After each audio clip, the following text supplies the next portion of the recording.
Welcome to the show, sports fans. This is the Treasure Valley Prepcast on IdahoSports.com. All right, welcome in another edition of the Treasure Valley Prepcast on IdahoSports.com, where we are talking District 3 athletics week in, week out in the great state of Idaho. My name is Brandon Baney, and we are joined by Logan Green, our Treasure Valley expert. What's up, LG? Hey, Brandon, just living life. It's, I in a couple of my games this past few weeks, we've been talking about Idaho Launch, right? And so I'm sure everybody's heard about it. If you've done anything with Idaho sports, you've heard about Idaho Launch. But we were, it says the priority deadline is November 30th. And we're looking at it and we're like, wow, that's in 3 weeks. Wow, that's the week before Thanksgiving. Wow, Thanksgiving's next week. I feel like it's snuck up. I do know Thanksgiving is early this year, right? Because it's like the earliest it can be, I think. Yeah. Maybe there's it can be one more day earlier, but it's very early this year. It's crazy to think that a week from today is Thanksgiving. So time is chugging right along. Are you a listen to Christmas music early person, Brandon, or decorate early, or are you strict heavy December? Well, so my favorite holiday of the year is Thanksgiving. It combines all my favorite things: food, family, food. And football, right? Food, family, football. It all kind of comes together on Thanksgiving. That's my jam. That's what I'm about. So I really used to be one of these people that would get really offended. Like, Christmas is infringing on my holiday. We haven't even had Thanksgiving yet. And then, like, I'm sure you've discovered through marriage, Logan, you make compromises in your marriage. My wife is really big into Christmas. So by proxy, I now am really big into Christmas. We actually got some Christmas scented candles last week, and we've been lighting them up. So yes, Christmas time has arrived in the Baney house. See, I don't have a problem with it. I like it. Like, I went to Home Depot last night and they had tons of Christmas stuff, and I'm like, buy it all. Like, I'm in. I will buy. I like Christmas stuff. But when I was driving to Homedale to do a game on Saturday, and the radio station had turned over to Christmas, and I'm like, all right, yes. And I listened to it, and I couldn't do it. It just didn't. I don't know why. It just didn't feel like it yet. I think it is just because it's only the 16th. Now, that's not saying I wanted it to be there, but it just didn't. It doesn't feel the same, right, as when you were a kid anyway. But I was hoping that I would be more ready for it. Maybe this weekend on the drive to Pocatello, it'll start to rev up, and the drive to Thanksgiving, I feel like, is all right. I'm ready now. I'm ready for it fully. But you talked about football. I was excited for basketball this Thanksgiving, but my brother-in-law, he's a huge BYU fan, and everybody know I'm a huge NC State fan.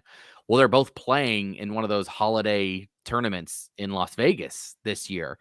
And we were going to go to Vegas for it, but my nephew plays basketball for Ridgeline right across the border there. In Liberty Lake, and they have, they got to hit their 10 practice limit, right? So I think they're even practicing on Thanksgiving morning. If not, they're doing one the night before Thanksgiving, and then Black Friday morning, like, to hit their 10, they have to do it every day. So he couldn't go. So I'm a little disappointed that I'm not heading to Vegas for that. That would have been a fun one to go to, but we'll just watch it. Our Thanksgiving will be full of basketball. Yeah, I love basketball. I think everyone knows, or if you don't, you're about to find out. Like, I like football. I love basketball. I think you're in the same boat, right? What do you like better?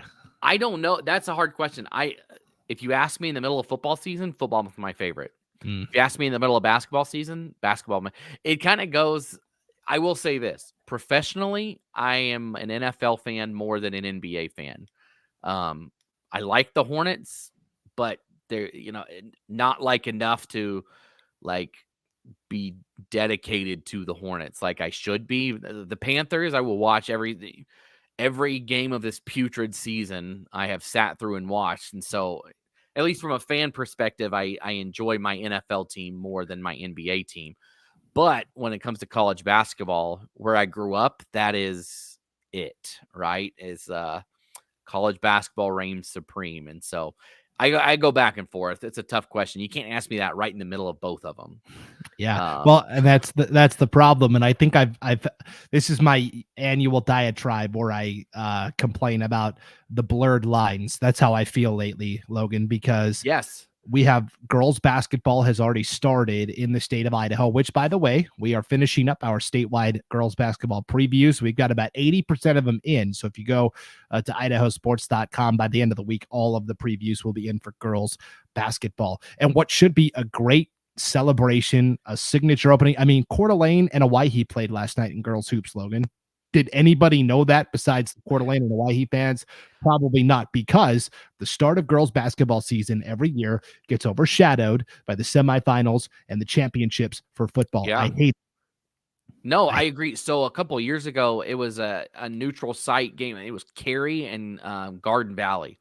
They met at Eagle for a state semifinal game, and I went and did that game.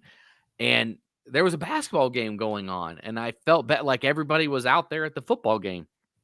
Like, well, the workers had to help run this event in football. Well, they had a basketball game inside, and ever since then, and yeah, it's just like a sour taste. Like, I know Middleton girls had a game, and like it's like that happened, and it's bad. Like, I wish they got the opening weekend that everybody else gets. And I mean, even some boys basketball teams, like if their team is out of the tournament, out of state football, they're already deep in it, right? They might have even had their 10 practices and they're ready to go. You don't see that with other sports, right? Like basketball ends and then you get some time to decompress before softball and baseball start. And not here. It's they're already going. So, like you said, a little unfortunate overlap right there.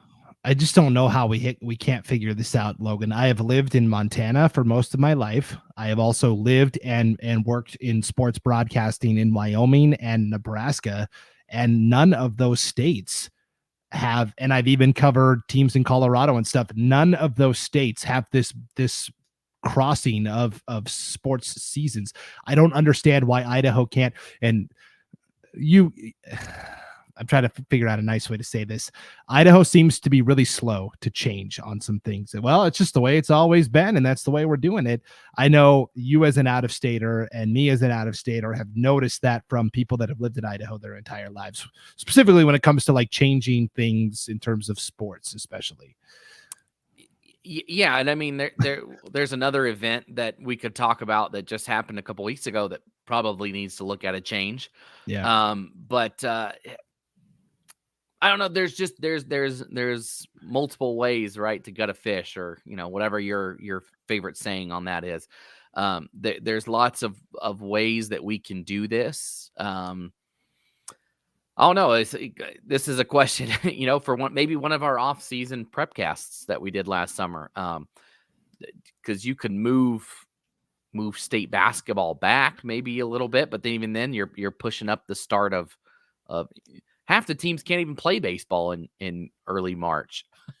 They're so I don't know what the answer is. Nobody here, I don't think you or I are saying what the answer is, but it would be better if basketball had their own opening that was completely independent of the end.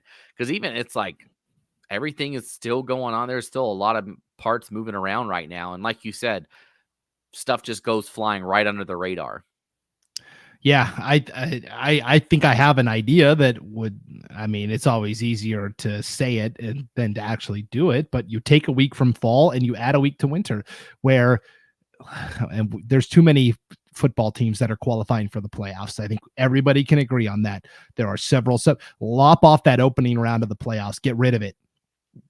Shorten the playoff field for football round, and that's it. Shorten the playoffs by a week and add a week, and everybody starts in December. That's how Montana does it. They start in December.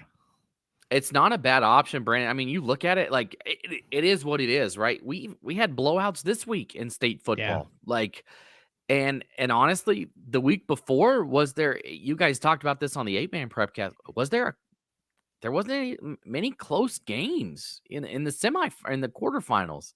Right. Like it was a lot of just blowouts. And it's like, you got a round before that.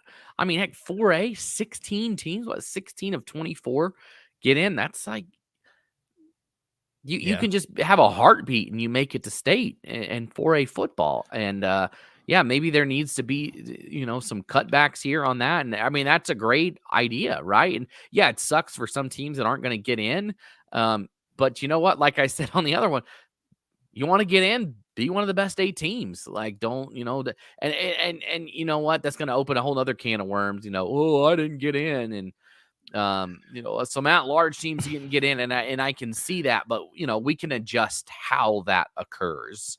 And I'm ready for that argument, because people are going to say, well, we just want more opportunities for more kids, right? So we want more teams. Okay, that's great. And I'm all in favor of that. But when it robs opportunities from these incredible young women that are playing basketball, that's where I draw the line. And sorry, your football opportunities do not outweigh girls basketball opportunities. Your 2-7 football team doesn't, no disrespect to Marsh Valley, but we did their game against Weiser, and the team had won 2 games, and they're coming across the state for a playoff game, and they shouldn't have been there. Like, they were not that good compared to Weiser, right? They really struggled in that game, and it's going to open up is it district champs and then a couple at larges and all that, and I'm sure that will be a nice mess, but we could figure that out, right? We could even have you can even have a buy into the semifinals, right? If you're the number 1 seed, you get an automatic bid to the semis, and then that still allows 8 other teams to get in behind you in the quarters or something like that. I don't know. Conversation for another day, but if it allows girls basketball to have more of their highlight week, yeah, I'm all for it, because it seems like they get their highlight week for state tournament, which is great, but it would be nice to also let them have, and they don't, because there's still boys districts going on. So it would be nice if they had their own week right at the beginning of the year, where we are the sport, and it does get overshadowed, and that stinks. I mean, Caldwell girls, they played Burley last night or the night before, and they won. That's a big win for Caldwell, right? They have struggled the last few years, and Burley, I know, is not what they were 2 years ago, but that's a team that won a state championship not that long ago, and Caldwell gets a huge win, and that should be the topic of conversations, and it's more surrounded on the state football championships, which it should, because that's a huge event, but it overshadows other things going on. Yeah, and I got a lot of pushback from Scott and Paul during our off-season roundtable about this, where I said, why can't we have boys and girls state tournaments held on the same weekend? That's how Montana does it. So, hey, the Class 5A boys and girls tournaments are going to be held at this location. So if both of your schools qualify, let's say Eagle, both their boys and girls qualify. Okay, well, both teams are going to be playing the same weekend at the same place. Fans can watch both teams compete. When you have, and they tried to tell me, oh, more people watch girls state than boys districts. And I don't buy it. I'm not believing that for a second. You're telling me that if the Sugar Salem girls are playing in Boise at the state tournament, and the Sugar Salem boys are playing in a district championship game at home in Sugar, more people aren't going to go to that boys basketball game? You're crazy. I don't believe just that because for a of second. Location, just because it's there. Like yeah. So I think they get doubly slapped here, where that's true. The start of their season gets overshadowed by great football, point. and the end of their season gets overshadowed by boys district tournaments. So I don't know. I feel bad for the girls basketball players, coaches, fans, because they get the short end of the stick, and there's got to be a better way. That's all. And we've had some awesome basketball players that we have awesome. Like, I mean, we had Amari Whiting, she led BYU in scoring the other night. Like, she is a legitimate P5 basketball player. Avery Howell is going to go to USC and do the same thing down there. Like, there's multiple others around the state right now that are going to make an impact at the Division I level, and they should have, more of that spotlight on them. Without even hesitating, I can just off the top of my head name at least 5 Division I players: Avery Howell, Boise; CJ Lotta, Minico; Brindley Cannon, Shelley; Cambry Barber, Rigby; Tegan, Colvin, Coeur d'Alene. Like, I didn't even have to break a sweat to name 5 legitimate Division I girls basketball players. Power 5. These are not going to Chicago State to play basketball. This is like legit D1 Power 5 programs. Yeah. So anyways, we will have a more to say about girls basketball once football finally concludes, probably next week. But until then, we do have our state previews. We're going to have our preseason conference polls, all of that good girls basketball stuff, and all the scores, of course, as well at IdahoSports.com. All right, Logan, let's get back to fall sports here, because we're still in it. It's still, but that's not to say we're not excited, right? For this weekend. That it's a two-edged sword. Like, yes, that stinks that they're not there, but we are down to one of the most fun events of the year, right? I think outside of state basketball. Yeah. The state football tournament championships are some of the best environments in the state. Yep, for sure. Okay, so let's talk about quickly. 2 weeks ago, Logan, state swimming took place at the Boise YMCA. Great facility, but you know, and we'll get into what actually happened at the swimming championships, but the overwhelming theme I heard from fans, and it was mostly fans from East Idaho, but seating at the YMCA, the arena wasn't filled to full capacity, and B, a lot of parents that drove all the way to Boise to watch their sons or daughters compete were turned away at the door, and they were SOL, basically. Yeah, I can't remember. I don't want to say numbers that are completely wrong, so I won't. But, there was a certain amount of tickets available.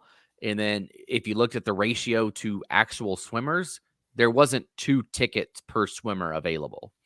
Or if there was, it was just 2, and that was it.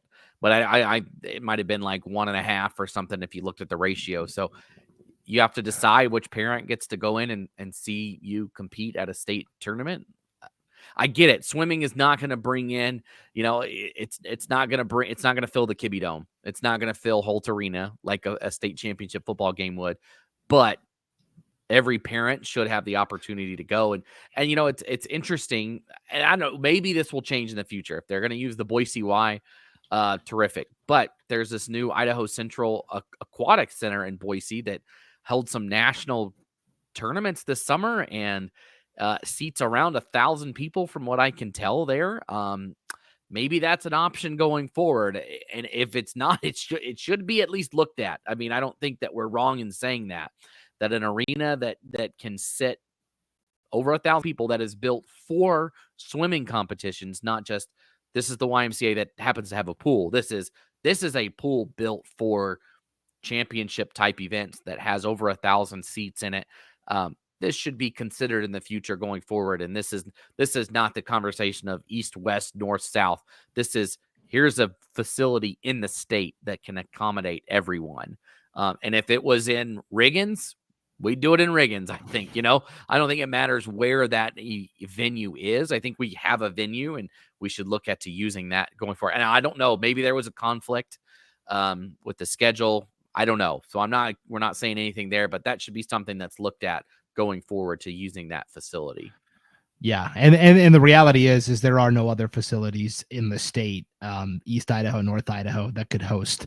I don't even know, maybe University of Idaho in Moscow, maybe, I don't know. But definitely not in East Idaho. Kids have to compete outside. They have to practice outside in November. They're swimming across American Falls Reservoir just to get their laps in over there. That's brutal.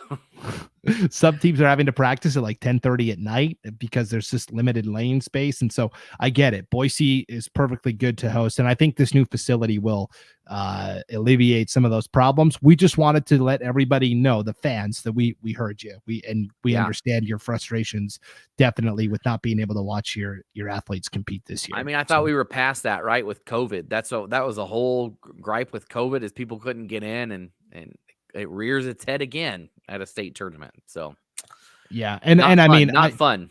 I will tell you, I saw pictures on social media with tons of empty seats. Yeah. In the bleachers, plenty of room. And it's I don't know why it's not filled. They get in to go watch? Right. That part I'm not sure about, but I did see pictures with my own eyes that there was a lot. Yeah, I know. I saw this, probably the same pictures that I saw where there were seats left. So, I mean, that's not one that you can just say, like, No, you got to have an explanation for that. I think like that stinks for those parents that couldn't get in to see their kids. And here are the numbers. And again, this is from someone online. I did not verify this, but this is what is the talk online. 300 kids qualified for state swimming. There were 425 passes or tickets sold. So that's not even, I mean, like you said, one and like an eighth per kid, because two would be obviously 600. And so anyways, so 1 and an 8th, you said, right? Yeah, I mean that's not the official number, but it's definitely so not 2. Then I was right with my math. Not quite 2. Yeah. Not even close to 2. I mean, 425, and if it was 2 per kid, it'd be 600. So you're way off. Oh, right. So not even. Yeah. See, that's not even close. So I can say as a parent, like, I mean, I've got 4 kids. If I was told I couldn't go see my oldest is 9. Like, he doesn't. It's not like his athletic events are the peak of, sporting competition. But if I was told, oh, you can't, there's not enough seats in here for you, I would be livid. I would even just watch his 9-year-old basketball game to watch the score be 12-6. I want to be at everything for my kids, and to be there and not have in that a state championship. I can't imagine the frustration that people are feeling. Yeah. It's anyway. So we wanted to just let all the fans know we heard you, and I'm sure, like we said, if they move to this new arena, these problems will go away. But we definitely sympathize with the parents that weren't able to watch. In terms of Logan, what happened in the pool, the actual results. Let's start, because we'll talk about the 5A girls and what happened there. But first, we have to appreciate what happened on the boys' side at the 5A meet, Logan, where Boise High won their 9th consecutive championship with 234 points. Now, this goes back to before swimming was even a sanctioned event. That's how long Boise has been winning for. Has been dominating. in the history of it being an officially sanctioned sport, nobody else besides Boise High has won. The individual champions for Boise, because they piled up 234 points. So it was a blowout. The 200 medley relay, Tyler Young, Connor Pencer, Jack Piro, Christopher Beckley, they got a win. The 200 freestyle relay, Jasper Shue, Connor Pencer, Jack Piro, and Evan Jordan. The 400 freestyle, they swept the relays. Christopher Beckley, Evan Jordan, Tyler Young, Jasper Shue. So all 3 relay teams take first place.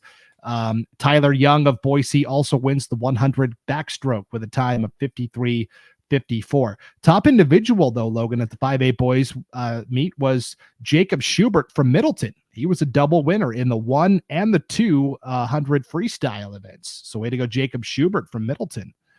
Yeah, nice job there. And we saw this in a couple other sports, right, where somebody won first place outside of the team that won state overall. I think it happened.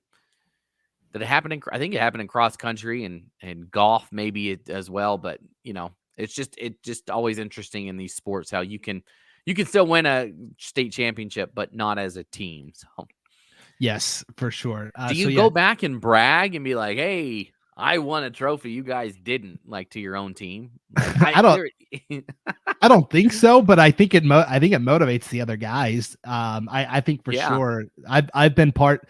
I was I did track and field in high school, and when I was in high school, we had awesome hurdlers, awesome distance runners, awesome sprinters and jumpers, and I was a thrower, and our throwers were just we sucked, Logan. We were not good. And one year we lost the divisional championship by 1 point, and our all-state hurdler comes over, and all us throwers are just sitting on the grass eating sandwiches, and he comes over and he's like, 1 point, all I needed was 1 GD point from you guys. And he left, and we all kind of looked at each other and we were like, oh man, I do feel kind of bad that we let the team down. I feel bad. Yeah, let the guys down. Yeah. So I think that definitely does happen a little bit. Okay. Other champions from the 5A boys meet. Josh Hart of Meridian wins the 100 breaststroke, and he sets a new record in the process, 56.59 seconds. So congratulations to Josh Hart from Meridian. And then Jaden Akpon from Mountain View won the 500 freestyle as well. Now let's go to the 5A girls competition, Logan, where Timberline is competing on Saturday. And then Mike Laclama at the Idaho Statesman had a really good, concise write-up of what exactly happened in this 5A girls championship event. But basically, Timberline finishes up the 400 freestyle relay, and they think, okay, we have clinched the championship and we have won the title. But officials come over to the Timberline coaching staff and say, actually, you had a couple of swimmers that competed in more than 4 events. 4 is the maximum, and so they've been disqualified in a couple of events.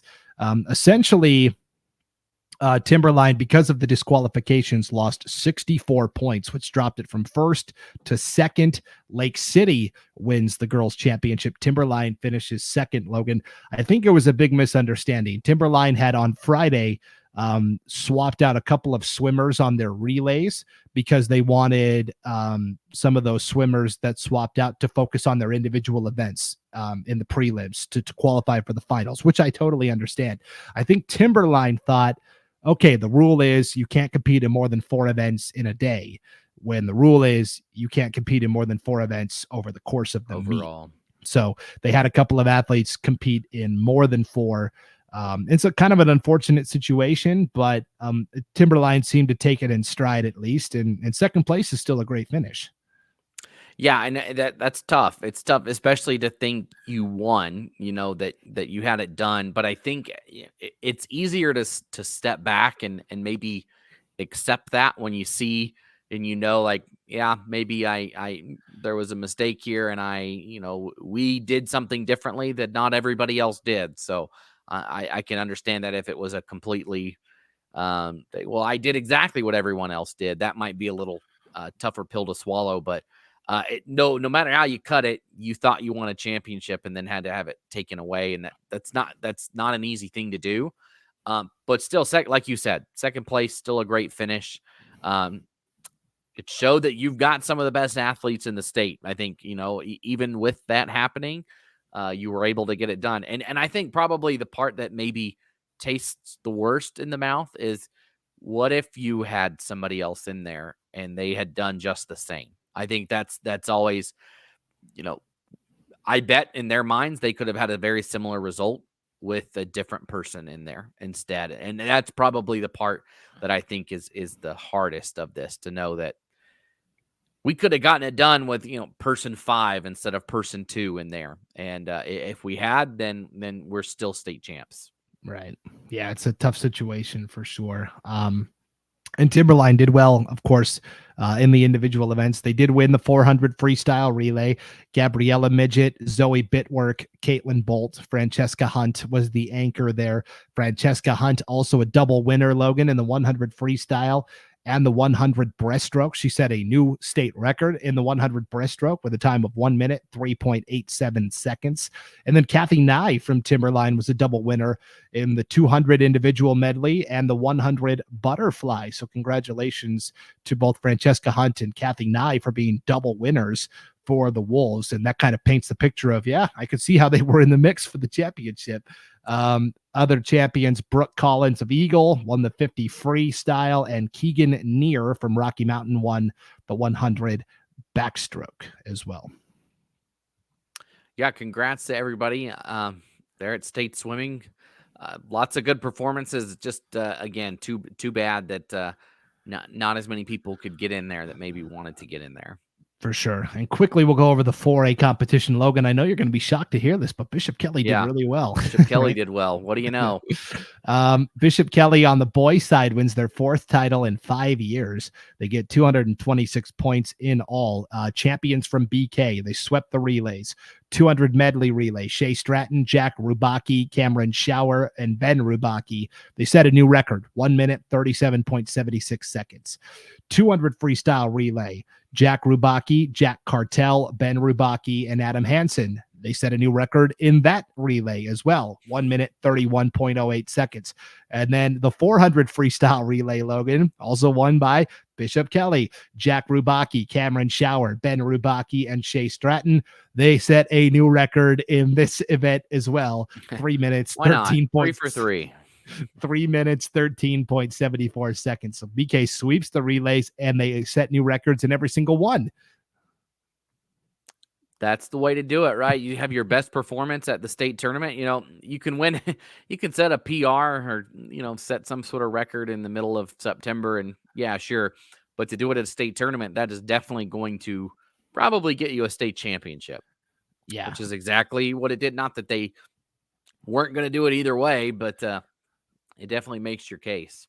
Definitely. So Jack Rubaki was on 3 of those relay teams. He was on all 3 relays, Logan, 3 golds. He also won the lone individual event he was in, the 50 free, with a time of 22:07.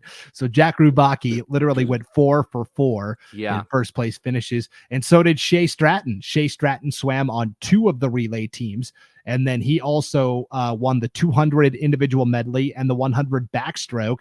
And by the way, Shea Stratton set new records in both of those events as well. 154.63 in the 200 IM, 49.90 in the 100 backstroke. So Stratton also goes 4 for 4 and is part of 4 new state records. Well, he beat second place by 6 seconds in that 100 backstroke, and third place by over 7. Like that's a long time to be sitting around turning, watching to see who's coming up behind you. They weren't particularly close, just kind of running away with it. There are those BK swimmers. Yeah, Cameron Shower also was on 2 of those relays for BK. He wins the 100 butterfly also with a time of 53:26. On the girls' side, Bishop Kelly takes second. Sandpoint is your 4A state champion. They only finished 8 points behind the Bulldogs, so this was a very close race, but BK takes second with 173 points. BK did win the 400 freestyle relay. Lucy Penna, Anya Mueller, Ashlyn Christie, and Caitlin Giffen. Lucy Penna also won the 50 freestyle. Caitlin Giffen wins the 100 backstroke. And for Bishop Kelly, and 1 new record set on the 4A girls side. It came from Sadie Schaefer of Skyview, Logan. She wins the 200 individual medley with a new state record time of 2 minutes and 12.14 seconds. Awesome. She also won the 100 freestyle as well. So she had a good performance there for Skyview. Two events that she won over the weekend. Yep. So way to go there. So congrats to all of our swimmers that competed so well. And every year, Logan, because it is still a fairly new event in terms of being sanctioned, new records are happening every year, which is awesome to see. I think that'll taper off eventually, but way to go there. All right, Logan, let's wrap up with state football. There are 6 state championship games this weekend, and only one team left. It's Bishop Kelly. Hey, what do you know? Bishop Kelly competing in the 4A state championship game. We'll talk about that in just a second, but quickly, last team standing in the other classifications, it was Eagle at the 5A level. They lose to Coeur d'Alene 7-6 in the semis last week. At the 3A level, it's Homedale. They lose to Teton 49-42. Jack Nelson, their quarterback, scores the game-winning touchdown for Teton with like 13 seconds to play on a 25-yard touchdown run. Last team standing from 2A was Melba. They fall to Declo last week in the semifinals. And then in the 8-man ranks, Notice got bounced in the quarterfinals by Oakley in the 1A D1 bracket. And last week in the 1A D2 competition, we didn't have anybody still fighting. Garden Valley lost in Camas County. Was that the semifinals or the quarterfinals? No, the quarters. Quarters. They went to Camas County. It was that weird 3:00 in the afternoon game in Fairfield, but and Tri-Valley lost on the road to Rockland. Yep. So congratulations to all of the teams that made it that far. Logan, I want to ask you really quickly, what is the bigger gut punch? Eagle falling to Coeur d'Alene 7-6 in a game where Eagle doubled Coeur d'Alene's offensive yardage output and had 19 first downs to Coeur d'Alene's 4. Is that the bigger gut punch, or is it Homedale getting into a shootout with Teton and losing on the game-winning touchdown with 13 seconds to play? I was at the Homedale game, so I saw that one firsthand. That was brutal for Homedale fans, and I felt bad. I did. Like, And I was saying this to Clay when we were there, and we don't have favorite teams at Idaho Sports. We love everybody the same, but there are teams that I feel for, and one of those teams I feel for is Homedale. They have just been right there for years, just on the doorstep of winning a championship, and for 5 of those years, or 4 of them, whatever, they've come on they've lost to the same team. And then the one year that team doesn't win it, it's to your arch rival up Highway 95. Like it just the combination of they're a good team. You would think they should have a state championship somewhere in there, and I think they thought that maybe this was their year. Their defense was so good, and then the defense just disappeared in this game against Teton, and I think that's probably a frustration. And man, that was a game for the ages, though. And again, Brandon, I said this on the 8-man Prepcast. I am an emotional person when it comes to football games, whether it's kids being excited or not. There was a kid sitting beside us that was like, I don't know, maybe 10, 12 years old, super into the game. Like anytime home, because I see me in these kids, right? That's what I see. Jumping up and down, screaming every time Homedale scored, like so into it, and then just so crushed when it happened. And I just like, I like, man, I've been there, kid. Like I haven't seen any of my teams win a championship.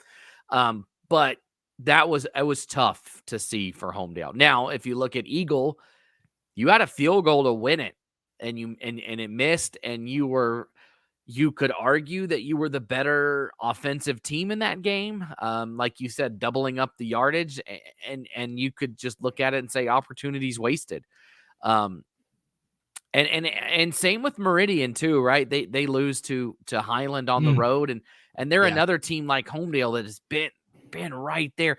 They had that epic semifinal game 3 years ago against Rigby, where it went into like 3 overtimes, and it was just going to be who had it last and who took the risk, and Rigby did it. And they go and they lose to a Highland team that they beat earlier in the year. So I don't think any way you cut it for the Treasure Valley teams that lost this week that it was a pleasant experience. I think all of them on the drive home, or at their meal after the game, they sat there and think, man, I should have had that. We should still be in this game, but I'm going to go with Homedale, the most backbreaking one, just because of all that they've, tried to do the last couple of years, and just to be right there. And just, I mean, that touchdown run that Jack Nelson had, he should have been sacked. Like he was in, I was calling the game, and I was about to say, and Nelson is brought down in the backfield, and he somehow snuck his way out of it. And that was just the way that game was going. Homedale got down by 2 scores in this game. And at the time, we're thinking the way the offense was going for Teton is there's no way they're coming back from this thing. And somehow they find their way back. They take the lead, and then it just slips away. So brutal losses across the board for the Treasure Valley folks this weekend. Yeah, it's a tough way to go for sure. But one team's still alive. It's Bishop Kelly. They will play against Hillcrest on Friday night, 7:00 inside Albertsons Stadium on the campus of Boise State University. I will be honest, Logan, and I will come back and wear it next week if I'm wrong. I don't have a good feeling about this game for Bishop Kelly. I really don't. I think Hillcrest has kind of been the wire-to-wire best team all year in Class 4A. They have survived a couple of really tight games against good teams like Skyline and Pocatello. Bishop Kelly, let's be honest, the 4A SIC wasn't the greatest conference this year, and they struggled with some of their opponents in league. And really, even last week, they beat Pokey in the semifinals 28-18. The defense for Bishop Kelly forced 5 turnovers, 4 interceptions, and a fumble recovery. One of the interceptions was returned for a touchdown. Now, despite that, BK still only wins by 10, and Pocatello, made a comeback attempt late in that game. I'm thinking like if Pocatello only turned the ball over 3 times instead of 5, is it a different outcome? Right. And I'm worried about Bishop Kelly coming into this matchup. Yeah, I can see that. I'll play your devil's advocate here, right? Because that's what makes for good content, right? That's right. That BK defense still forced 5 turnovers, right? Who's to say they won't go out and force 5 more? Maybe, you know what? Maybe you're right. Maybe the offense wasn't fully there. But maybe that defense is good enough to win a championship. Now, if we look at last year, BK, they absolutely crushed Minico in the playoffs, in the semifinals to go to the championship. And then they get there and they just didn't seem like they were ready for Skyline. Skyline won that game. They were in control in the second half. Now, this year, I think their opponent, Pocatello, obviously way better of an opponent than they played in Minico, right, last year. Way more prepared. That Pocatello team, like you just mentioned it, played close games. I mean, they were close in the game with Highland this year. They were close in the game with Hillcrest. They played good competitive games throughout the year. And Bishop Kelly was able to force 5 turnovers against them and win that game. Now, I think that's a better win. That's probably the best win that the Knights have had in a long time. We've seen them a couple of years in a row go to Century and lose in the first round in a game that people thought they should have won. And maybe this is not that year. Maybe, you know what? They took care of business. They proved it. They beat Pocatello. And that's where I'm coming from. I think that because they got it done against a very good Pocatello team, they forced 5 turnovers. Maybe they can force – it's going to take some turnovers to beat Hillcrest. It is. They are a very good team, like you said, wire to wire. They are who they are, and there's no reason that they shouldn't be, quote, favored in this game, right? But BK has done a good job, I think, and if they can force 5 turnovers, they're going to give themselves an opportunity to win a state championship this week. Yeah, it's going to be interesting. And I will say one thing that might be in Bishop Kelly's favor is Hillcrest's starting quarterback, Peyton King, did leave the semifinal win over Skyline with an injury and did not return. Tyson Sweetwood, the backup, came in and played pretty well, actually. So that will be a storyline to keep an eye on. You know, will Peyton King be available for Hillcrest or not? And that could change because he's a dual threat quarterback. That could change what Hillcrest does a little bit offensively, but we'll see. And like I said, I'd love to be wrong. PK Nation. Yeah, and that's what, like, sometimes I hate making these analysis like on games because I'm like, I don't want to sound like I don't think this team is good, but somebody has to win the game, right? It's right. Somebody is better than the other. It is what it is. Somebody's going to make mistakes and not be as good as the other team. But we say that from a purely analytical standpoint, not anything else emotional or anything like that. But it should be, I think it'll be a fun game on the blue, Boise State. You know, I think Bishop Kelly, you're going to have a ton of fans. East Idaho always travels well. Last year at the state championship for football, Rigby, they had their side filled up. Hillcrest has been over here a couple of years for state championships for basketball, and they've packed the place. I think you're going to see a lot of Hillcrest fans there's going to be a lot of 8B plates over here this weekend, and I think they will show up. And of course, you know, Bishop Kelly's, you know, hop, skip, and a throw away from the BSU campus. So they should have it should be a great environment on the blue on Friday night. On paper, the best matchup, the only matchup featuring undefeated teams coming in. Every other championship matchup has at least one team that's suffered a loss somewhere along the way. Right. So should be fun.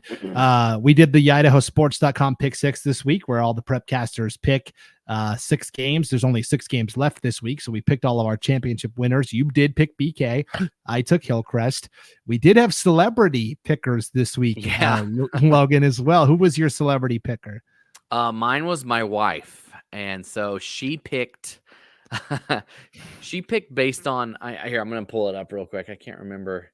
She picked based on location. She's like, have I been there? Do I know somebody there? And so that was her inspiration on picking. Okay, here we go. I got to assume your wife's family lives in East Idaho. I got to assume yes, she picked Hillcrest. Yeah, so her cousins went to Hillcrest, and so that's why she picked Hillcrest.